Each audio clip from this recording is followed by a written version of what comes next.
Hello everyone. Now in this session we are going to discuss about agencies of pollination. We already have seen the pollination, definition of pollination, types of pollination. Now in this session we are going to discuss about the agencies of pollination. Agencies, I mean to say that they are carriers or medium just to transfer the pollen grain from one place to the another place.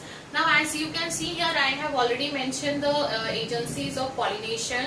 Some agencies are abiotic, means non-living, and some agencies are biotic, it means they are the living one, right?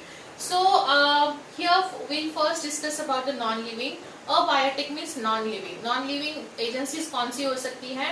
Non-living agencies would be a wind. By means of wind the pollination can be done and this is called as anemophily. Anemophily बोला जाता है. And the plants which are showing the anemophily pollination called as anemophilous plant. So जो plant ये show करता है उसको anemophilous plant बोला जाता है, right?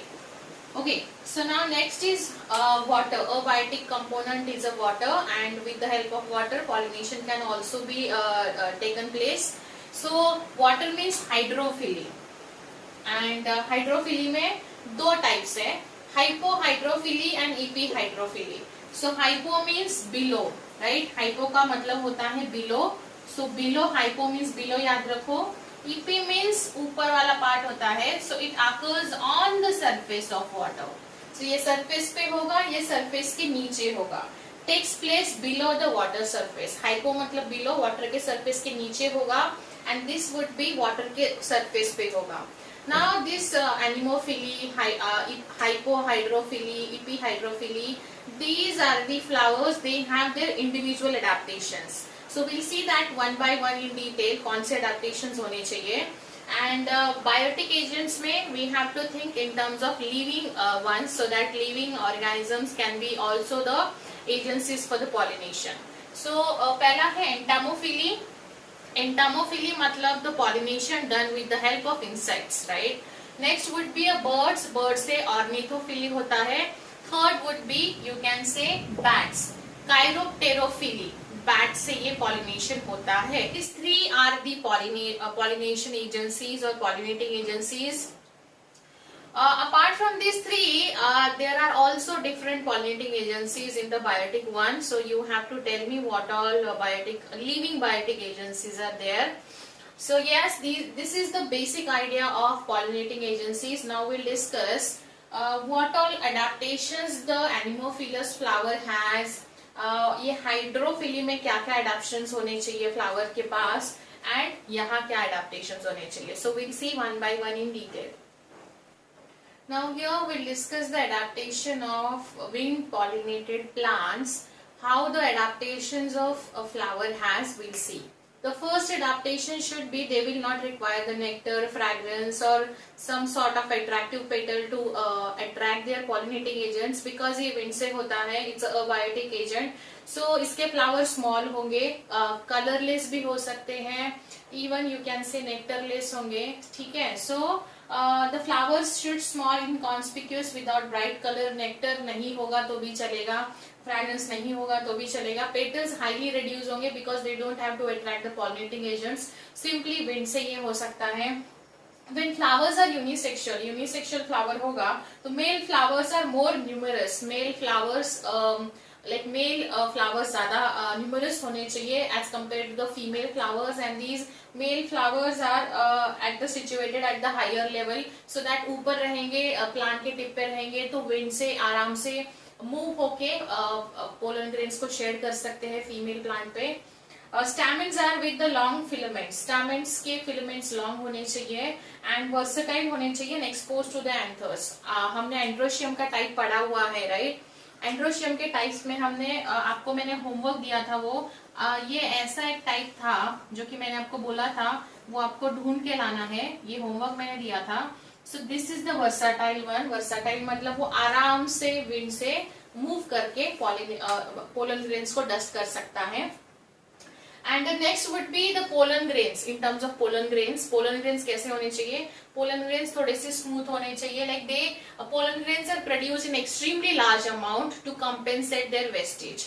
उनका वेस्ट ना हो, मतलब वेस्ट तो होना ही है ना, ऐसा नहीं है कि वो विंड से जहां वो फ्लावर पे चाहिए वहीं जाके शेड होगा. So yes, it should produce a number of pollen grains so that वो उसका वेस्टेज अवॉइड करके हमको रिजल्ट भी उसने देना चाहिए.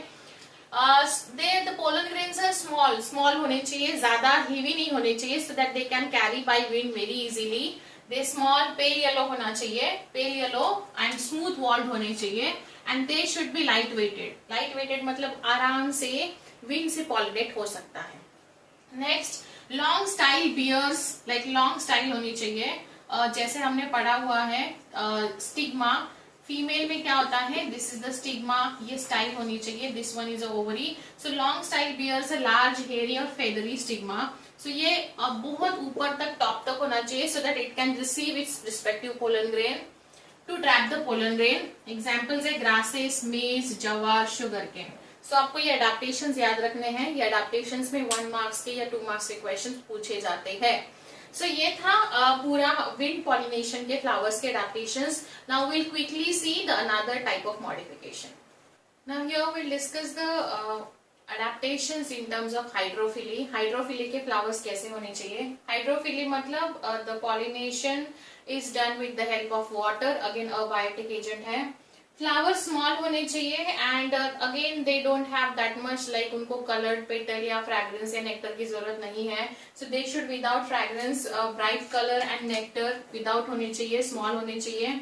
Pollen grains in other floral parts unwettable होने चाहिए. अनवेटेबल मतलब they should have a covering around it. अगर पोलन ग्रेन ऐसा है तो उसके अराउंड एक कोई तो कोटिंग होना चाहिए जो कि वाटर रेजिस्टेंस होना चाहिए. This should be a mucilage coating around it so that वो वाटर में वेट ना हो सके. एंड उनके स्टिग्मास लॉन्ग एंड स्टिकी होने चाहिए सो दैट अगर ये ऐसा स्टिग्मा है, यहाँ ऐसा स्टिग्मा है, तो ये म्यूसिलेज से वो आराम से स्टिक कर सकता है उसको. They will find each other in order to perform the reproduction. अभी इसके 2 टाइप से ये हम ऑलरेडी पढ़ चुके हैं. हाइपोहाइड्रोफिली. हाइपो मतलब बिलो वाटर सरफेस होता है. ये जो है hypo, this is the hydrophily and hydrophily का डायग्राम यहाँ दिया हुआ है. नाउ सी, ये वाटर है ऊपर and this one is the plant जो कि वाटर के नीचे है. यहाँ देखो ये प्लांट ऐसा होता है एंड यहाँ ऊपर ऐसे मेल फ्लावर्स होते हैं. They are the male flowers. तो ये फ्लावर्स ये स्टिग्मा पे आके ऐसे स्टिक होंगे. They should have a mucilage coating so that stigma be long and sticky होता है so they can have association. Hydrophily Vallisneria example याद रखो. I will discuss the hypohydrophily. Hypohydrophily मतलब वाटर के नीचे होगा, सरफेस के नीचे. हम ऑलरेडी पढ़ चुके हैं. They should be like needle like होने चाहिए without exine. Pollen grain should be needle like and without exine होने चाहिए. They bear some specific gravity as same with the water so that वो पानी के नीचे भी आराम से रह सकते हैं. So that they can float below the water surface. तो उनकी ग्रेविटी सेम होती है वाटर जैसा. तो ये आपको याद रखना पड़ेगा. Pollen grains come in contact with the stigma. Pollen grain stigma के कांटेक्ट में आते हैं. वो उनके अराउंड कॉइल होते हैं और जर्मिनेट होते हैं. 2 एग्जाम्पल्स याद रखने पड़ेंगे. Zostera and Ceratophyllum. Exam question में पूछे जा चुके हैं एग्जाम में. So these 2 are important. ज्यादा डिफिकल्ट भी नहीं है, बस आपको याद रखना है उनके स्टिग्मास लॉन्ग होने चाहिए एंड उनके पास वाटर के जैसी ग्रेविटी होनी चाहिए. Now will discuss epihydrophily. So now will discuss epihydrophily. Epihydrophily बहुत इजी है. इपी मीन्स वाटर के सरफेस पे होगा. सो जैसे मैंने अभी यहाँ वैलिसनारिया का डायग्राम ड्रॉ किया था, आपको वही डायग्राम वापस थोड़ा सा रिमाइंड करना है. अगर ये वाटर सरफेस होगा तो there would be a female, sorry there would be a flowers. ऐसे फ्लावर्स रहेंगे और यहाँ जो होता है इसके जो स्टिग्मास होते हैं या फीमेल फ्लावर होते हैं, ये मैच्योरिटी पे कॉइलिंग एक्वायर कर लेते हैं. Female flowers have a coiled long pedicel. उसका लॉन्ग पेडिसेल होगा which undergo coiling at the time of maturity. So ये मैच्योरिटी में कॉइल्ड हो जाता है ऐसा. सो दैट ये कॉइल होने के बाद ये जो स्टिग्मा है ये इसको रिसीव करेगा. So this is the epihydrophily. ये सरफेस पे होता है. Male flowers would search in such a way that कि वो स्टिग्मा तक पहुंच जाएंगे और स्टिग्मा भी तब तक कॉइल्ड एंड मैच्योरिटी तक पहुंच जाएगा. So yes, this is the EP hydrophily, काफी इजी है। इसमें भी फ्लावर्स का नंबर ज्यादा होना चाहिए। This is how it is, this is the water surface, ये वाटर पे सरफेस पे होता है, ये सरफेस के नीचे होगा। सो काफी इजी है। We have seen the adaptations in terms of abiotic agencies. So we have discussed the agencies, different agencies and their modification in terms of flower. With respect to the abiotic agencies, water and wind का हमने पढ़ लिया है. So if any doubt, you can let me know. See you in next session. Thank you.